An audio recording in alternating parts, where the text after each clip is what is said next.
বাগানে এবারটা মনে হচ্ছে ভালোই ফল ফুলনি হয়েছে। এবারটা বেশি একটা R15 কিনতে হবে, ফুল তো ভালোই হয়েছে। দেখা যাক, আব্বার বললি কি কমে কি বলে, দেখা যাক।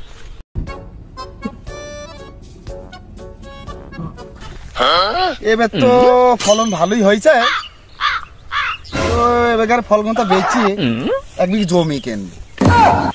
বাপ শালা বললে বাগানে যাবো, ইসে কমবে কমবে। আসো এ খোকা, এটা আমি আছি বাপ। ওই দেখো আমার সে জেরু আওয়াজ চলে যাই, তার তো বলিলাম ফল বেচছে গাড়ি কিনি দেবো। কি জানো বল বাবা, বলো। বাগান ঘুরে দেখলাম ভালোই তো ফল হয়েছে। এবারটা বলে একটা R15 নিচে গার্লফ্রেন্ড।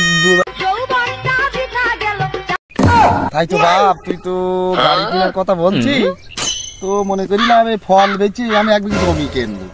তো এবছর থাক, সামনে বছর দেবো নি মনে। জানি আমার এখনই হাতে গাড়ি কিনতে লাগবে, আমি এখন খোঁজ দেখতে যাচ্ছি, আমি মাল এখনই বাগান থেকে দিয়ে দেবো। ব্যাপারী আগে একখান পেয়েছি, মাল সব বেচি দেবো, একটাও খাবো না। চলো আসতে চলো, দৌড়ে গেলে তো আমি পড়িয়ে যাবো। আরে এসো, এই দেখেন ফল। আরে ভাই ফল তো ছোট মনে হচ্ছে, তুমি কি বাজারে নাও কিনতে নাকি বাপু? ফল তো তুমি বেচ বাসো না, তোমার বাপ কি জানে? বাপের জানার দরকার নেই, আমি ফল বেচি গাড়ি কিনবো, আমি এইটুকু নিয়ে জানি। তুমি নিবা কিনা তাই বলবে। আরে ফল তোর আমি বেচা আছি, হ্যাঁ ফল বেচি গাড়ি কিনবি হারাম দাদা।